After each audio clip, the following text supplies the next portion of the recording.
Good afternoon. I'm Max Brantley with Arkansas Times. Doesn't feel much like June the 1st, doesn't it? It's a little bit cool for June, but that'll change soon enough. It's Monday, and here's the news today in Arkansas. Dennis Milligan, the state treasurer, has had one headline after another in his first 5 months in office, and most of them haven't been very flattering. The Jefferson County Republican Committee has taken note. It's called for his resignation. This is unusual because you rarely find Republicans saying unpleasant things about other Republicans. Milligan recently fired the vice chair of the Jefferson County Republican Committee over a problem in his office, but the committee says that's not the problem. It says he simply hadn't returned dignity and integrity to the office, and the record hadn't been very good. Don't expect Dennis Milligan to go anywhere. This followed news on the blog this morning that Milligan has been correcting his campaign finance reports to make up for some errors that were made either by omission or intentionally, including some failure to report some money he paid to somebody who is now one of his highly paid staff aides. There'll be more on that to come. The promised federal lawsuit was filed today in Little Rock Federal Court by the family of Bobby Moore, the 15-year-old teenager killed by police officer Josh Hastings a few years ago as he was allegedly fleeing the scene of a car burglary. A constitutional rights lawsuit make up the bulk of the charges, a civil rights lawsuit that is.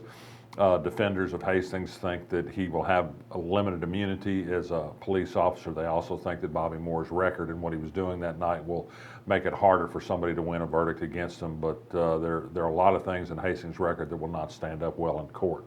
Southwest Steel Processors, a company in Newport, Arkansas that makes rail cars and other industrial goods, announced today that it's going to add 100 jobs. It's another recipient of corporate welfare, not as much as Lockheed Martin got, but close to $1 million in direct payments, and then other tax credits will add up to more. They say will grow their workforce over the next few years. The Libertarian Party announced today that it has sufficient signatures to qualify for a ballot spot in 2016. The State Information Services Department announced that Herschel Cleveland, who'd been deputy director, is retiring. He hadn't been expected to stay. He was a Democrat. A Republican political operative runs the department now. The department had its problems when Cleveland was among the people who ran it. He's a retired legislator. He'll have a fat pension thanks to the years he spent there. The Republicans, who knows, they may find a retired legislator themselves of their own party to slip into that spot. More news over Jim Bob Duggar's family.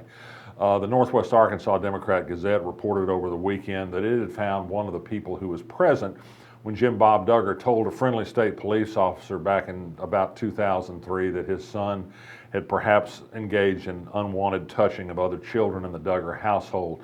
You may remember that the police officer is now in prison himself on child porn, said, well, just don't do it again, son. And by the testimony of the person who was there, a church elder, Duggar revealed everything that had gone on, unlike the trooper who said, well, I was only told about one fairly limited event. If I'd known it was as bad as it was, perhaps I'd have done what I was supposed to do and reported this to the proper authorities.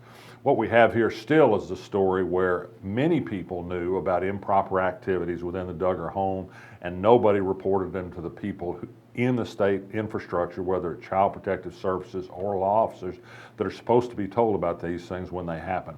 The other big news is that Jim Bob Duggar and Michelle Duggar are going to go on Fox News with Megyn Kelly Wednesday in an exclusive interview to tell, quote, their side of the story. We'll be watching carefully to see if Megyn Kelly is as tough on the Duggars as Fox News are on people who are not of their political stripe as the Duggars are. They are big supporters of Mike Huckabee and he of them, and Huckabee, of course, is a favorite of Fox News where he once worked as a commentator. Elsewhere, a lot of talk around the country today, and it's not exactly a local story, but in a sense it is. Bruce Jenner has come out as Caitlyn Jenner. He's transitioning to be a woman. He's on the cover of Vanity Fair in a striking photograph that's going to get a lot of attention. I say there's a local angle of this because I think fear of transgender has been a useful political tool in much of the successful fight, particularly in Fayetteville, for example, against efforts to provide civil rights protections for LGBT people. I think people like Bruce Jenner stepping out courageously and being who they are doesn't mean that people are going to change their view that this doesn't seem necessarily a normative practice or overcome some of their feelings about it. But I do think it has a great opportunity to lessen people's instant antipathy toward the idea and provide a certain measure of understanding, and understanding is a great thing when it comes from the heart. To quote an old favorite singer of mine, The Chamber of Commerce forces of the Little Rock City government will be back in court this afternoon to attempt to get Judge Mackie Pierce to reconsider his ruling that payments to the Chambers of Commerce in Little Rock and North Little Rock are unconstitutional payments to a private organization. This cuts off a very important subsidy to Chambers of Commerce, which serve as political lobbying tools. They don't always work in the interest of citizens. We're hopeful Mackie Pierce will stick by his ruling this afternoon. I'm part of a public interest law group that has supported this lawsuit, so I do have an axe to grind in the case. Finally, it's Medicare Monday. I don't turn 65 until June the 10th, but thanks to all who provided socialized medicine in America that I now qualify for because my birthday happens this month. That's all for me today. I'm Max Brantley. Be back Tuesday.